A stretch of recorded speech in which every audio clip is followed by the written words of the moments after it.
Welcome to our podcast where we talk about the random things that Becky's been thinking about today. Because we have a little bit of ADHD and probably some other stuff, some neurodivergence and whatnot going on. And so, we have thoughts that we like to talk about. Thanks for listening. I was processing some of the dichotomies of the things that have come from the Shiny Happy People documentary, from Bill Gothard's teaching, James Dobson's teaching, Focus on the Family, purity culture, all these things.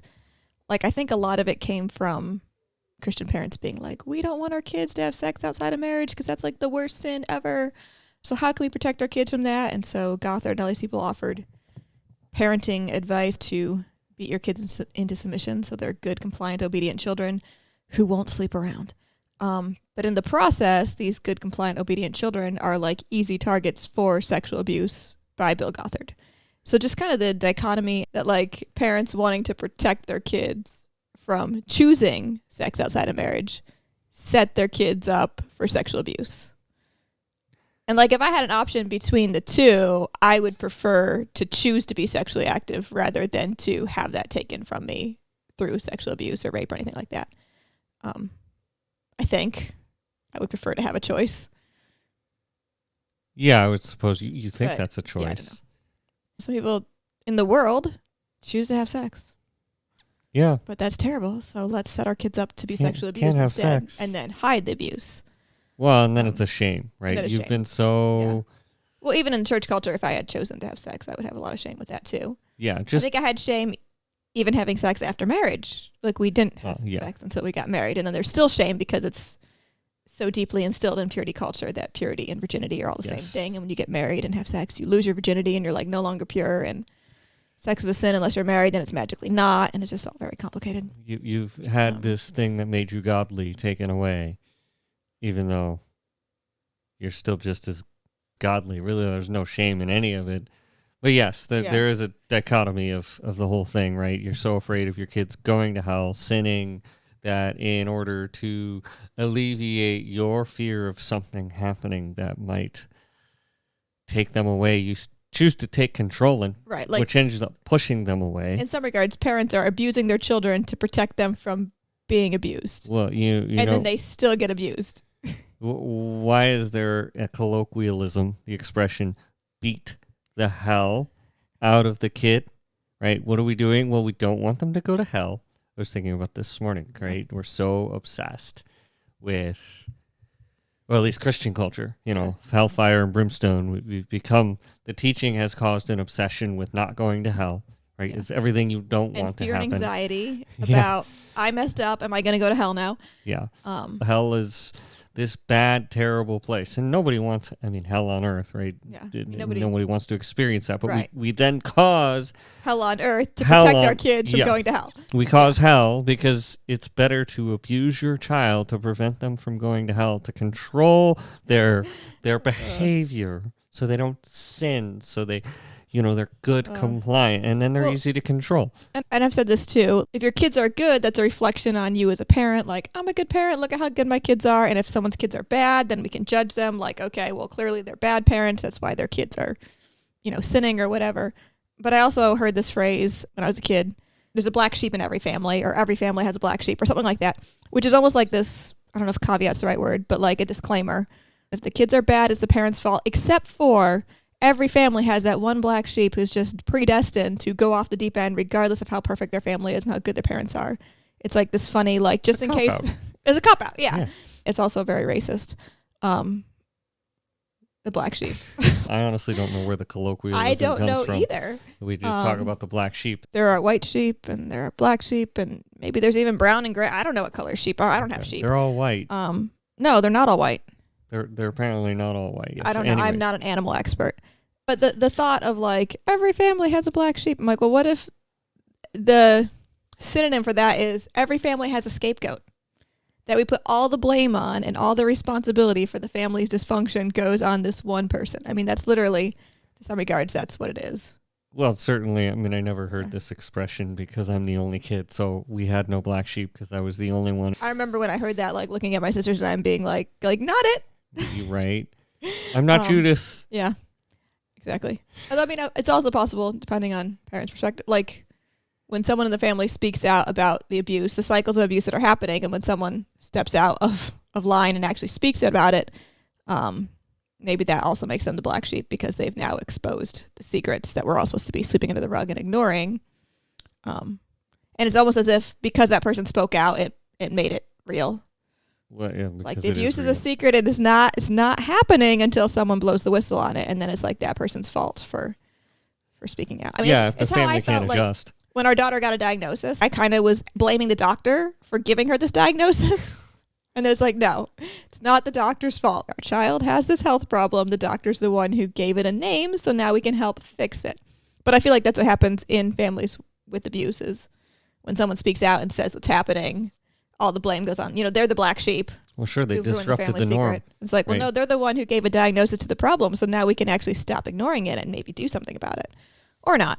Whatever. Sure, it's like the kid who's, addicted and then suddenly gets their life in order and now they're the problem in the family because they fixed everything. They're now okay and nothing's normal, so the family no longer knows how to function. That's when the entire family system revolves around protecting this one person's addiction or whatever. Yeah, and protecting hiding, the reputation, and, whatever. And everyone has their roles as a scapegoat and the golden child and all these things. And if someone disrupts all of that, then everything falls apart because no one knows how to function like healthy people. Serious codependency. Yeah. So yeah, that was my thoughts on that. Do we have other thoughts on that? Well, it feels inconclusive. So why do we have these thoughts? What are we doing with them? So I don't know. Were you the black sheep? Probably at this point I am. I'm wearing all black. Yeah, well, I guess also with purity culture and all those things, it's also the victim blaming that happens within this church culture, Gothard's thing, where it's like, well, did you see how she was dressed? Or did you see how she was acting? Like, she brought this upon herself. So when sexual abuse and stuff happens, all the blame is still on the female because of how she dressed or how she's acting, and men are not held responsible. At least that was my perspective as a female. You missed out on some of this weirdness. But it's like men get a free pass. Like, they're just animals who can't control themselves. So, all the responsibilities on the females, even in a dating relationship, to set the boundaries and make sure you don't go too far, because men apparently can't set boundaries. So I was actually really relieved in our dating because you set some clear boundaries, and I was like, I don't have to make all the rules and enforce all the rules. Like, thank you. That took some pressure off me. Just a little bit. Yeah.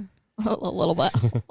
Yeah, and I think the other dichotomy that I was noticing watching the Shiny Happy People documentary is that it exposes how Gothard and his institute had legalism and how they twisted scripture for their own gain and to cover sexual abuse and stuff.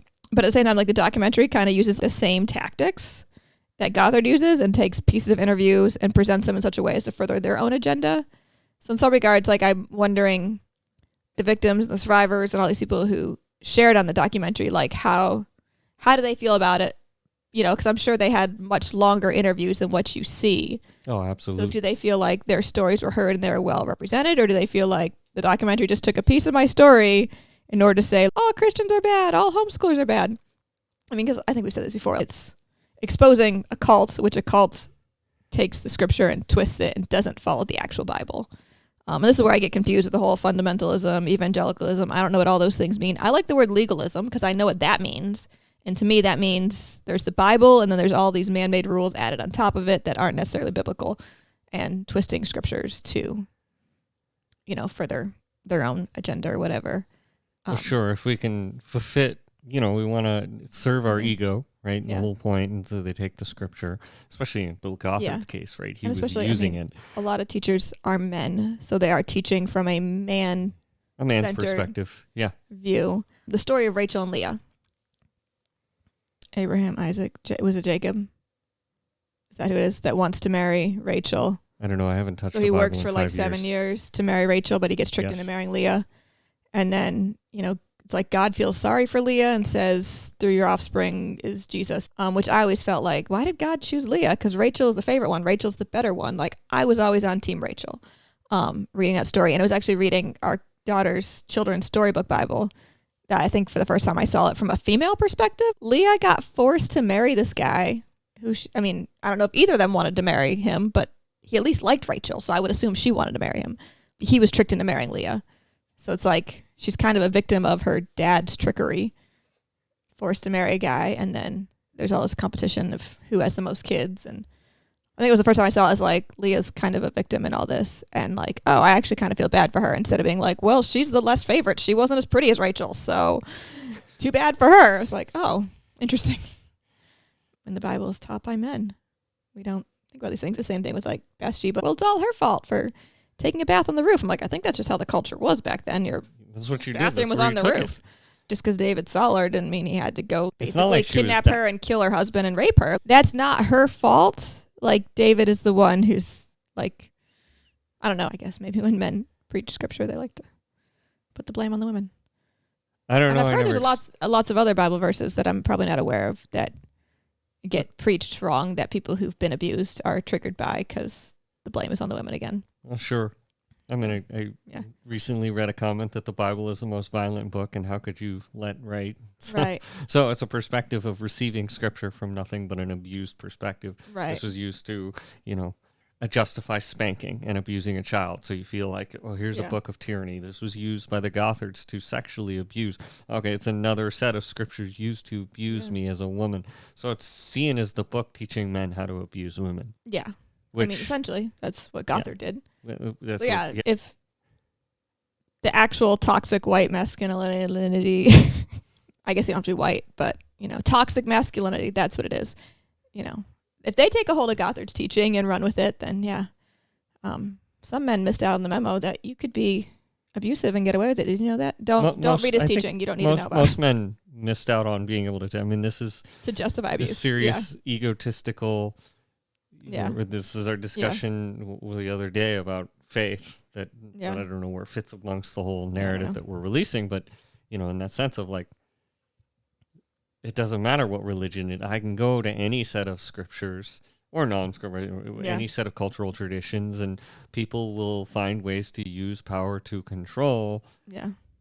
But the whole point of it all is to get freedom from these toxicities. Which the people who made the documentary use the power to control the narrative.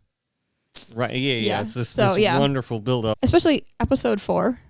I don't know if you remember, like, it was insane and super overwhelming, the amount of chaos that happened in episode 4. Even throwing in Paul and Morgan, who basically are just saying there's no they, them. It's just he, she. And so, like, all Christians are like this. And all of a sudden it's like, anyone who's pro-life is following this cultic teaching. It's like, no, they're following the Bible. Now they're trying to say anyone who's following the Bible is also following the cult, which is not true. I know a lot of non-Christians who also don't quite agree. I mean, science is pretty clear. Well, guess what? They are now part of Gothard's cult. Well, that was the whole point of the narrative. This is how you manipulate somebody's thinking: is you break them down to go, I didn't realize this, and then you're. And that's what happens in episode 4, where all of a sudden you're like, oh my goodness, all Christians are bad, all homeschoolers are bad, and oh my goodness, they're using social media to spread their messages just like everybody else on social media is spreading their agendas, and how dare Christians do that too? Which the irony is, I don't even know if Gothard's people are like the 19 kids and counting, they weren't even allowed to watch TV in their family. So it's like, if you're following Gothard's legalism, are you allowed to have social media? Because I know a lot of Christian kids who aren't allowed to have social media. So I would say the more conservative, legalistic families don't let their kids have social media. Therefore, those kids are not spreading the propaganda on social media because they're not even allowed to be there. Anyway, no, but episode 4, it felt like was a lot of chaos, and abusers create chaos and confusion. That way you don't know what's going on and you don't know what to believe. They create this panic, and then they're like, and then the solution is to believe that all Christians are bad. And you're like, okay, follow the leader of the documentary who is now telling us the answer. But I feel like anyone who's like left a cult and experienced psychological abuse and control, I would assume they could watch a documentary with an open mind and not just believe everything that they see on TV. Hopefully people are smarter than that. No, wait, we know what happens when you blindly follow the leader in the narrative that's being taught. So hopefully intelligent people will ask questions and watch other interviews and do their own research beyond just blindly believing the documentary. Sure. I mean, we're trying to tap into that, right? Yeah. The whole idea of they're either going to find a YouTube interview like ours or they're not. Like people are easy to unravel, right? And it's easy to move from one to the next. I will throw out there, Jill Duggard and Ginger Duggard both wrote books.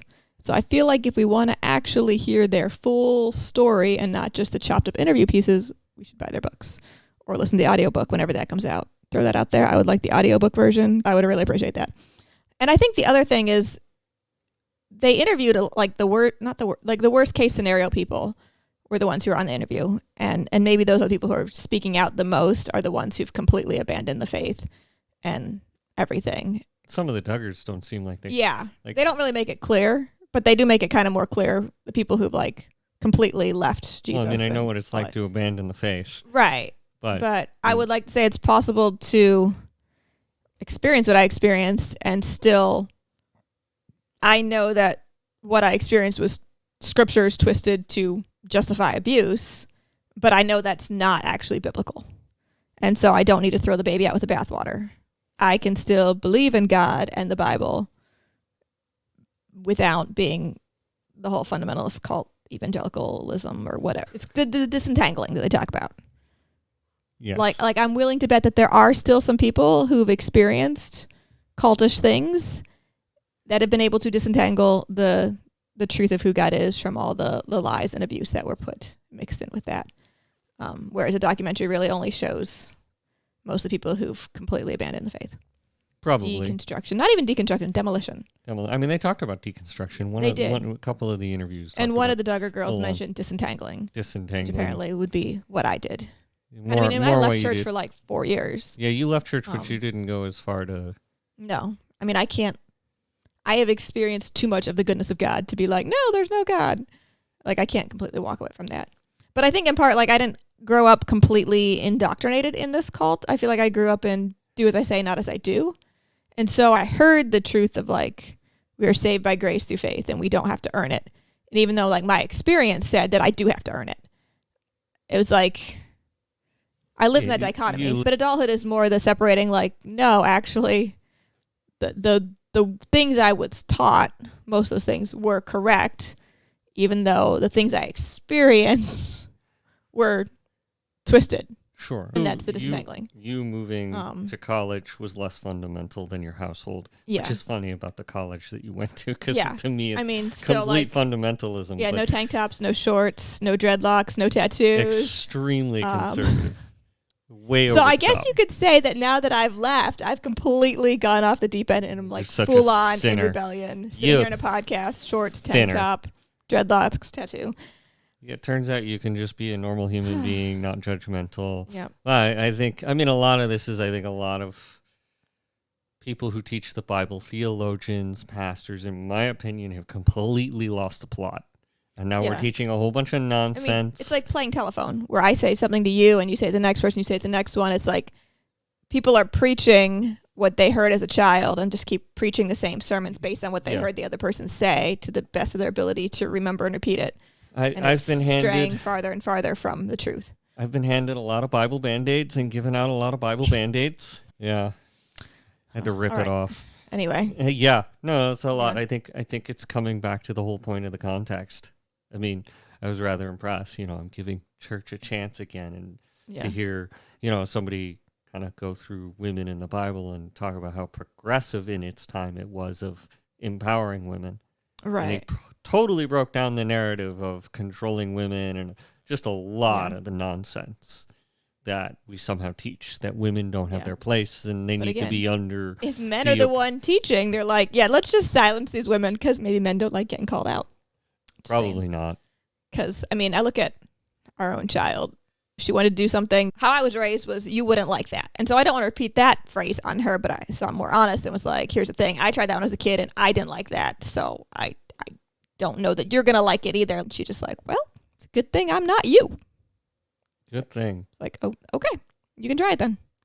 And let you choose for yourself. But had I said that as a child, like if Dwayne said this to me, I would be like, touche is probably the correct answer. Maybe ouch. But when your 9 or 10-year-old calls you on, it's like extra ouch. If I did the exact same thing as a child, the response would be, I would be in trouble for being disrespectful, for having a bad attitude, for my tone of voice, for all those things, even though our daughter is speaking truth. Instead of feeling convicted and like, oh yeah, you're right. It's you flip it on the kid and make her in trouble for her attitude instead of addressing the problems that she's pointed out in me. Yeah, well, we have a very different way of raising our kids. I like to think if I wouldn't do it to an adult, then I probably shouldn't do it to a kid. Yeah. Exactly. I mean that, and I have a friend who's called me on my stuff a few times, so it's like, oh, it's a good thing I have her because now my daughter can do the same thing, and I'm like, oh, if my friend could say that and I'll receive it, then I guess my kid can say it too. Yeah. I mean, there probably is a measure of it. We should teach our kids to be respectful or whatever to authority, but I'm like, I think I'm about the only one that she's comfortable enough to call me on it. Like, I don't think she's just gonna, run around town calling other people on their stuff. I don't know how I got into that part of the conversation. This is the problem with not having notes. And just going as we find these rabbit holes. Yep. I mean, we were led into this somehow. Yeah, we'll have to rewatch the video to figure out how we got here. Anyway, carrying on. We're talking about episode 4, right? I mean, there's an old expression as missionaries, we were told, the best people to go pursue to share the gospel are those who've recently made a life transition. And they were the most easy to influence because they were in this transition. This does the same thing. It opens up your mind to go, wow, I didn't know. I mean, that's and what it paints it as do. Christianity. Yeah, a lot of this. I mean, this is normal life. This is influence. Kids leave home and go to college, and a lot of times that's when they leave church too. I mean, I'm a marketer, so I know. I usually saw. I'm like, oh, they're opening up a story to influence the way we think about something. Now, I didn't know where they were going. Right. I didn't really make their biases clear until the very Fourth end. Episode, yeah. And then it was very clear where that bias was going. The first 3 episodes are fantastic. Yeah. I would encourage anybody to open it, but you got to go into that last episode with skepticism of understanding their bias. Right. And it's just a bias. It's a bias we're dealing with. I'm wondering, because of abuse. Especially in the 4th episode, how many of those victims or survivors feel re-victimized in like, I came out to tell my story about this cult, and now my story is being used to make God, Christianity, homeschool, everything look bad. They're being used again. I mean, it seems like most of them left the faith, so they probably don't care if their story is being used to convince people to leave the faith completely. Yeah. But I mean, I was watching this great clip the other day. He's just calling out the gotcha culture. Gotcha as in like the social media moments, podcasts, the YouTube videos, TikToks, all of it, where people walk you into a mental trap, a social trap, whatever it is, right? I got you. Right? And these, because it's highly entertaining. Yeah. And it's just a long form of, hey, right? Yeah. It's got that twisted influence. And essentially it is gaslighting. The whole thing gaslights you. It's trying to control the outcome of your decision about an entire group of people. Yeah. And it wasn't super conclusive at the end because I was like, are they saying that or are they not saying that? Right. It was very inferred. It was which was more subtle and even dirtier in my opinion. It was very manipulative. Like, we're just going to place this seed here and watch it fester and grow so you become bitter towards it. And it had this tinge of bitterness towards the whole thing instead of really like, okay, how can we heal this moment? Like, homeschoolers and Christians are the problem. I mean, that was kind of what was inferred. It's like, no, in this following a cult leader who teaches abuse is the problem, and homeschooled or not. I'm sure there were plenty of Christian parents who followed Dobson's teaching on discipline that is abusive and did not homeschool their kids. Yeah. The irony of homeschooling is you're trying to protect your kids from bullying and from abuse, and so abuse your kids to protect them from abuse again. Well, I mean, that's homeschooling is you have to talk to every individual. Right. It's an individual choice of why you might homeschool. Might be best situation for the kid because they have social anxiety.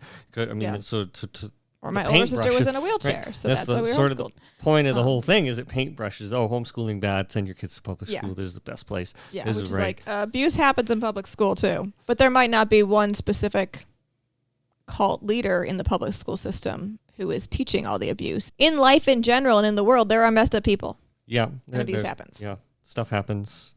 People who are trying to influence culture, both sides. I mean, I'm just seeing the same tool set used by people who want to grow their own ego to control. Like, if we get this and I can control this and I can have lots of money and I can make society right. People are so attached to outcomes. Yeah.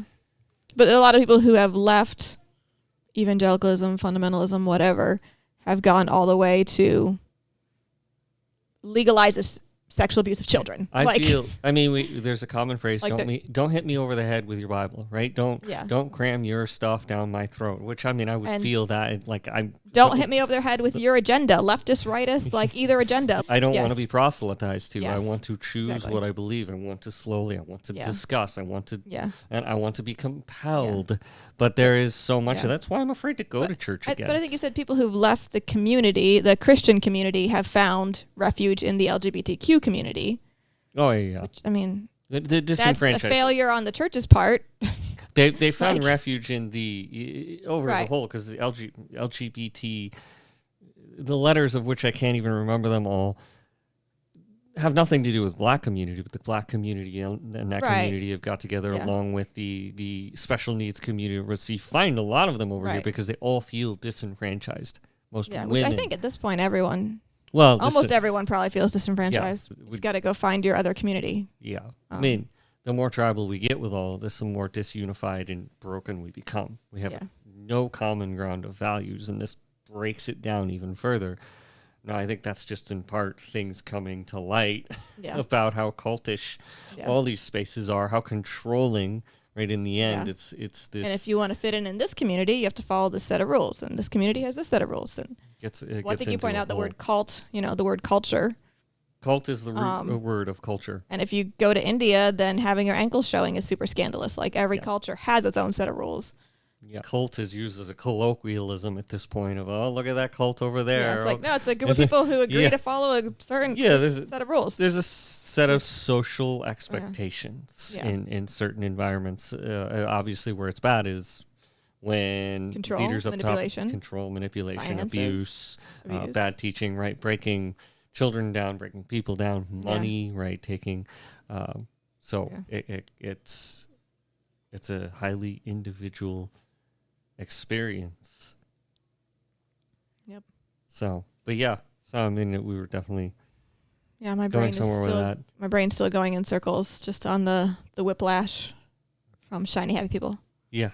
I mean, that it does leave whiplash. There's also the documentary that's coming out called Until the Truth, which is put on by the survivors. So instead of being all about Bill Gothard and the cult, it's actually all about the survivors, and they're sharing their stories. So I'm looking forward to seeing that. So that's an interesting point to the colloquialism. Like, scars are cool, gushing wounds aren't. It's kind of a common phrase in marketing, right? Share your story. Scars are cool. How'd you get the scar? Yeah. How did you overcome that? Yeah. So the whole shiny pappy people is like ripping this giant nasty Band-Aid off, right? We ripped the Bible Band-Aid off, but then you're just staring at this festering, disgusting wound going, holy-ish.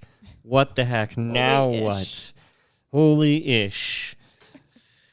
It's not holy at all. It is disgusting, festering, bleeding everywhere. I can't speak to what Until the Truth is, but survivors actually sharing their stories, and I would hope that there is some redemptive, healing, closure message in there. Yeah, it felt shiny, happy people felt devoid of a conclusion. Now we all got to go have our podcast so we can freak out about it. Yeah, there was no strong climax, right? From a movie standpoint, there was no strong climax. So we're all trying to bring a conclusion to this. Yeah. Where do we go from here? Where do we go from here? What does faith journey look like? I mean, I'm still in that, and this is sort of like, oh, well, why don't we take a crowbar and a scalpel to my whole deconstruction journey and go, do I really want to go back to this? Right, and I just went back to church like 2 years ago, and I'm like, thanks for triggering everything again, because I could very much argue, like I could pick either side. I could argue that church is bad and abusive and all these things, or I could argue, but there is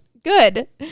So gotta find a healthy church and healthy people. Just want to stop abused people from going to other abusive people, right? To get more abusive people abusing people. Until you come to that conclusive sense of healing and overcoming, you will keep reliving the abuse. And that's, I think, what frustrates me about that conclusion is, okay. Right, because people tend to keep dating the same type of person over and over and just putting themselves in the same situation. Yeah. You'll put yourself in that same wake situation. Wake up and heal. You want to belong somewhere so bad, and you've just uprooted all your faith beliefs. So you're so malleable and shapeable, and I can get you to believe anything I want. So now I can abuse you again.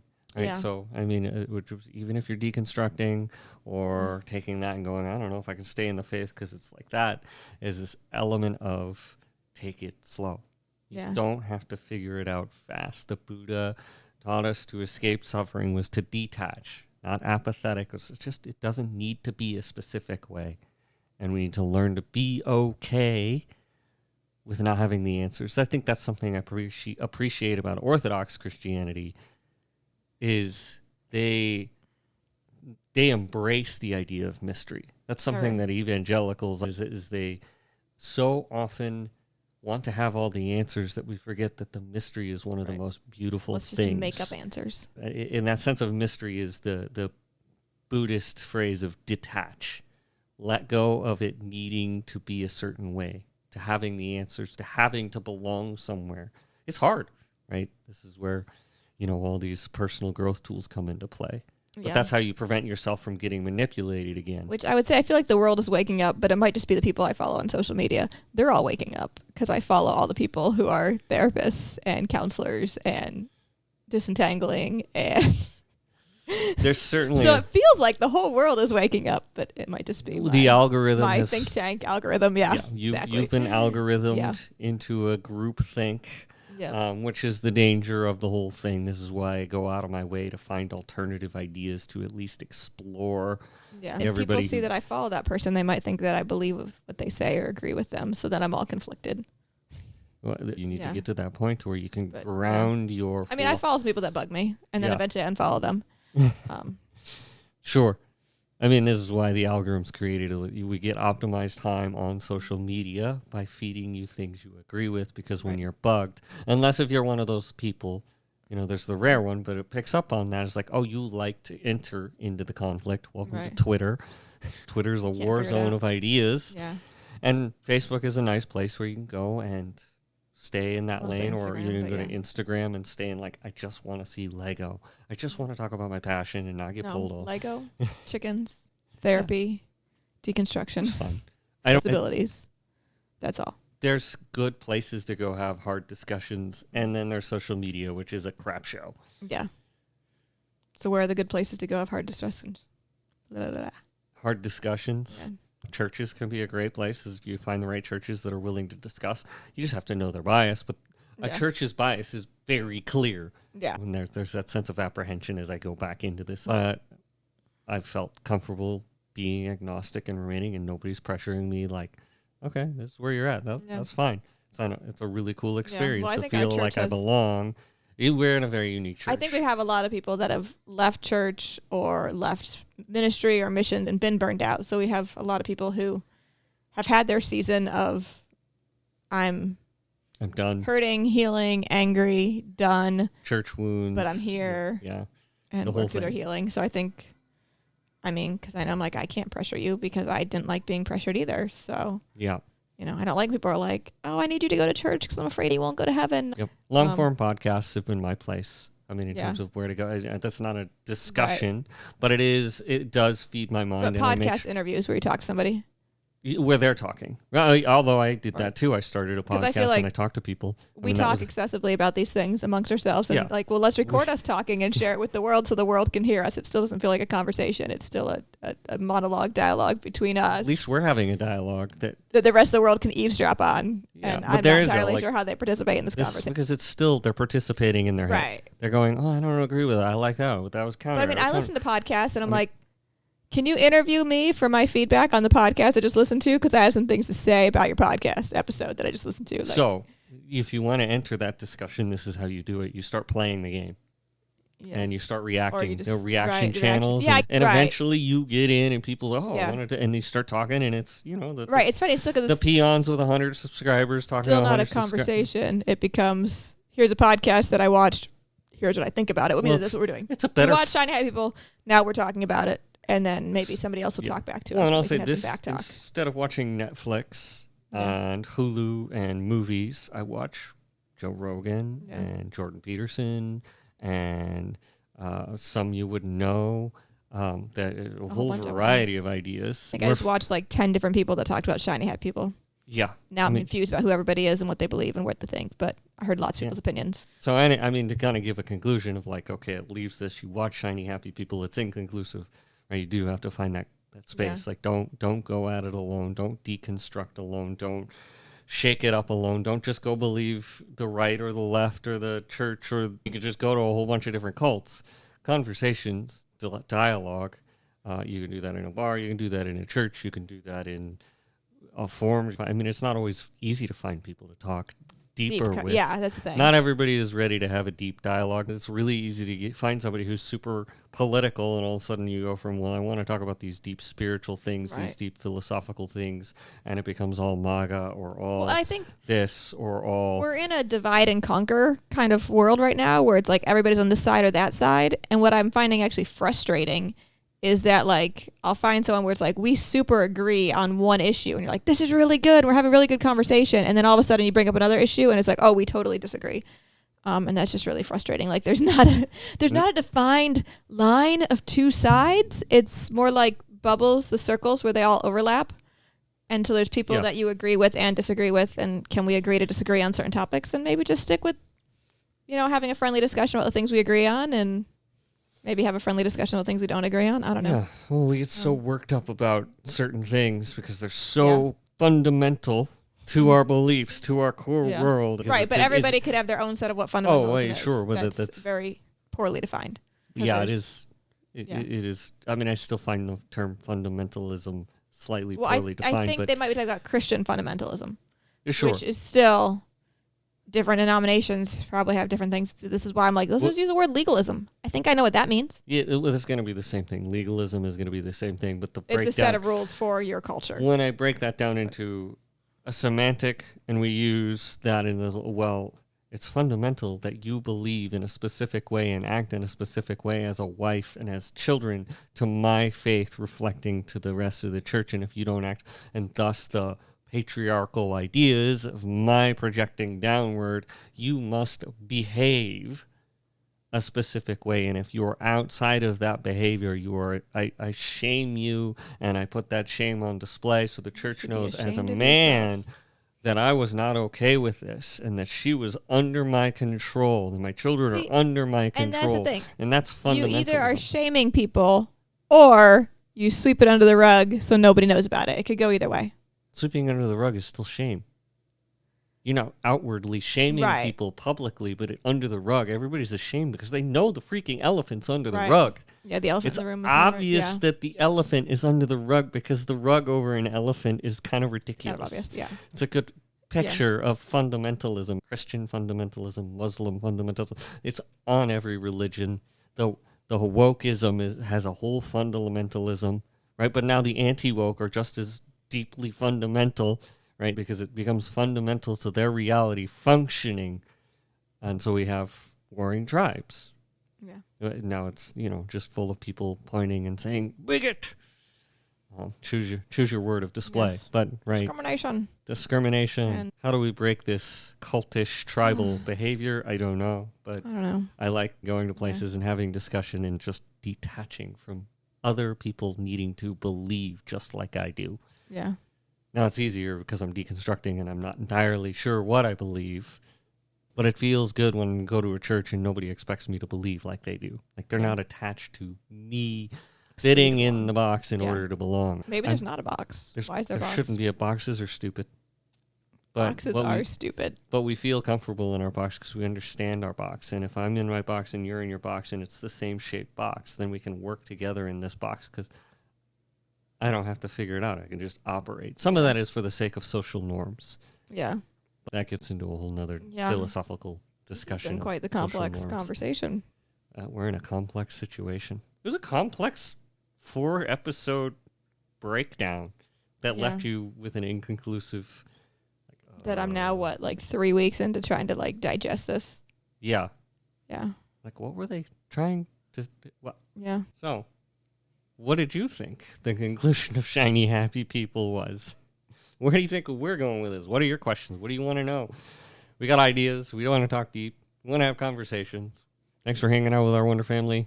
Mm-hmm. More randomness to come. More of Dwayne and Becky in the evening. I don't know. It's afternoon. We need to come up with an opening. That's like our favorite show. We should do it. All right. 1, 2, 3. Dwayne and Becky in the morning. Yep, that's still my favorite. Yeah. Yes. Thank you, Troy and Abed. Yeah, community. Community. Hey, so. Community. This is why we like that show. It's our favorite word. Figuring out community. The awkwardness of community. The awkwardness.